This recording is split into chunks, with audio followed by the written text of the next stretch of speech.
بسم اللہ الرحمن الرحیم۔ السلام علیکم دوستو، میں ہوں فخر انجا ایڈوکیٹ۔ بات کر رہے ہیں ہم جو کاروبار کے حوالے سے اس سلسلے کی یہ پانچویں جو قسط ہے یا پانچواں حصہ ہے وہ آج میں ابھی بیان کرنے لگا ہوں۔ ہم تقابلی جائزہ کر رہے ہیں کاروبار کا، انشورنس کے ساتھ کیا ہے پچھلی ویڈیو میں، ریئل اسٹیٹ کے ساتھ آج کریں گے ہم آج کی ویڈیو میں، اور ساتھ جو بیرون ملک ہم 5 لاکھ کا ویزا لے کر جاتے ہیں۔ ہم نے کیا رکھا ہوا ہے، 5 لاکھ انویسٹمنٹ رکھی ہوئی ہے چاروں جگہ پر بزنس میں اور ان 3 جگہوں پر، اور 5 سال کی مدت رکھی ہوئی ہے کہ 5 سال میں کیا ریٹرن ہو سکتا ہے۔ تو پیچھے ہم نے وہ انشورنس والے معاملے میں دیکھ لیا، آج ہم ریئل اسٹیٹ میں دیکھتے ہیں۔ آپ فرض کریں آپ نے 2018 میں ایک پلاٹ خریدا ہے یا کوئی جگہ خریدی ہے 5 لاکھ روپے میں، آج 2023 میں آپ بتائیں، سوچ لیں کہ وہ جگہ 5 لاکھ سے قیمتی بڑھتے بڑھتے اس کی قیمت کیا ہو گئی ہے۔ آپ سوچ لیں 8 لاکھ، 10 لاکھ، 15 لاکھ، 12 لاکھ، 15، جو آپ مرضی سوچ لیں فگر، ٹھیک ہے۔ اتنی ہی پراپرٹی کی قیمت 18 سے 23 کے درمیان بڑھے گی، ٹھیک ہے۔ وہ بہت ریئر کوئی ایریا ہوگا جہاں یکدم شوٹ کر جائے گی، ٹھیک ہے۔ وہاں پر وہ بہت سے معاملات ہوں گے، بار ہم بات پر رہتے ہیں کہ ہم فرض کر لیتے ہیں کہ 10-12 لاکھ روپیہ، دوگنی سے بھی زیادہ اس کی قیمت ہو گئی، 3 گنا 15 لاکھ کر لیں تاکہ ہم کنفیوژن نہ آئے کسی کے ذہن میں۔ اب 15 لاکھ ہو گئی، اس کا مطلب ہے کہ 2023 میں جب ہم نے 15 لاکھ روپے لیے ہیں تو ہمیں اصل میں 10 لاکھ روپے کا منافع ہوئے، 5 لاکھ تو ہماری اپنی اماؤنٹ تھی۔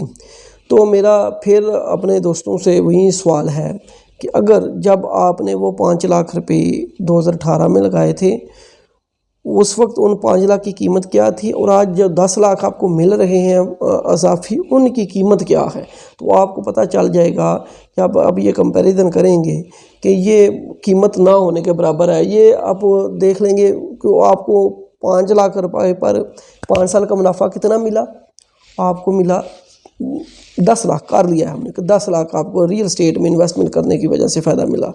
اب جب آپ نے وہ پلاٹ 15 لاکھ میں بھیج دیا، 10 لاکھ فائدہ لے لیا، اب آپ کے پاس اس 10 لاکھ کے علاوہ کوئی مفروض سرمایہ کاری ہے؟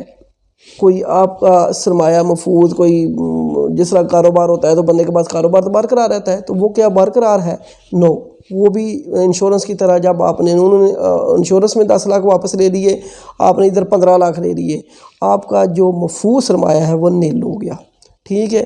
اب مفروض سرمایہ پر آپ نے غور رکھنا ہے۔ میں پچھلی ویڈیو سے بار بار 3 چیزوں بارے بات کر رہا ہوں۔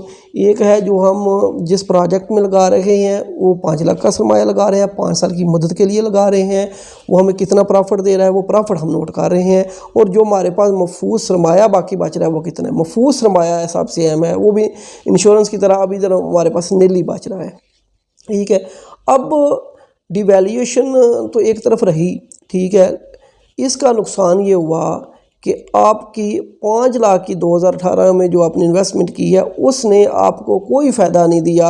یوں ہی آپ نے وہ پلاٹ بیچ دیا، آپ پھر زیرو پر آ گئے، آپ پھر آپ نے کوئی نئی چیز سوچنی ہے، اب پھر آپ سوچیں گے کہ میں نے، اب چونکہ بیان یہ کیا جاتا ہے کہ یہ وہ پلاٹ میں نے 5 لاکھ میں خریدا، 15 لاکھ میں فروخت کیا، اب آپ سوچیں گے یہ بات اہم ہے کہ میں چونکہ مجھے اس کام میں بڑا فائدہ ہوا ہے، 3 گنا فائدہ ہوا ہے، تو میں کیوں نہ پھر کوئی پلاٹ ہی خرید لوں۔ تو آپ جب پلاٹ خریدنے کا پروگرام بنائیں گے اس 15 لاکھ روپے کی رقم سے، تو ذرا مجھے بتائیے گا وہ پلاٹ آپ کو کتنے مرلے کا ملے گا؟ بھائی اس وقت جب آپ کو 5 لاکھ کا 2018 میں ملا تھا نا، 5 مرلے پلاٹ فرض کر لیں، تو اب جب آپ اس 15 لاکھ سے دوبارہ پلاٹ خریدنے کی بات کریں گے نا کہ پھر وہ آگے جا کر میں فروخت کروں گا 20 لاکھ 25 کا، تو پھر آپ کو 5 لاکھ ہی ملنا ہے، ساری پھر آپ کو 15 لاکھ کا جو ہے وہ پھر 5 ہی مرلے ہی ملنا ہے۔ اس کا مطلب ہے کہ آپ اپنی جو آپ کی پراپرٹی ہے دوبارہ اس پر ہی ہیں، آپ کو منافع نہیں انفیکٹ ملا۔ منافع تو تب ہے اگر آپ کو جو 15 لاکھ ملے ہیں، آپ نے 5 مرلہ پلاٹ خریدا تھا 5 لاکھ روپے میں، 15 لاکھ میں آپ نے بیچ دیا، اب 15 لاکھ سے اب آپ کو نیا پلاٹ جو ملا وہ کم از کم 15 مرلے کا تو ہونا چاہیے۔ جب آپ کو 15 مرلے کا پلاٹ نہیں مل رہا تو اس کا مطلب ہے کہ آپ نے کوئی بھی منافع نہیں کمایا۔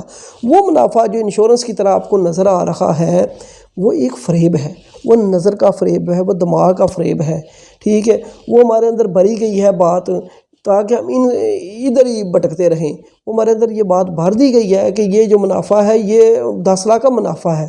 بھائی وہ منافع نہیں ہے، دوبارہ بات کو سمجھ لیں، وہ منافع ہوتا تو آپ کا وہ 15 لاکھ روپیہ آپ کو آگے سے 15 مرلے کا پلاٹ دلواتا، آپ کو 15 مرلے کا پلاٹ نہیں ملنا۔ تو اس لیے میں سمجھتا ہوں کہ اور دوسری ساتھ بات، آپ کا محفوظ سرمایہ بھی کوئی نہیں ہے، نیل، وہ بھی نیل ہے، یہ بات سمجھ لیں۔ اس کے بعد جو میں انشورنس کی بات بتا چکا ہے، اس کی بتا چکا ہے ریئل اسٹیٹ کی، ٹھیک ہے۔ یہ جو دھوکہ انشورنس میں ہے، یہ دھوکہ فریب جو نظر کا دھوکہ ہے، دماغ کا دھوکہ ہے، اس میں جائیداد کی خرید و فروخت میں، وہ ابھی میں اس کے بعد وہ جو ہم بیرون ملک کا ویزا لیتے ہیں اس پر بات کر کے ان سب کا کمپیریزن آپ کو دوں گا کاروبار کے ساتھ، تو آپ کو پتہ چلے گا کہ کاروبار ان سے بہت آگے ہے۔ اجازت دیجیے، اللہ حافظ۔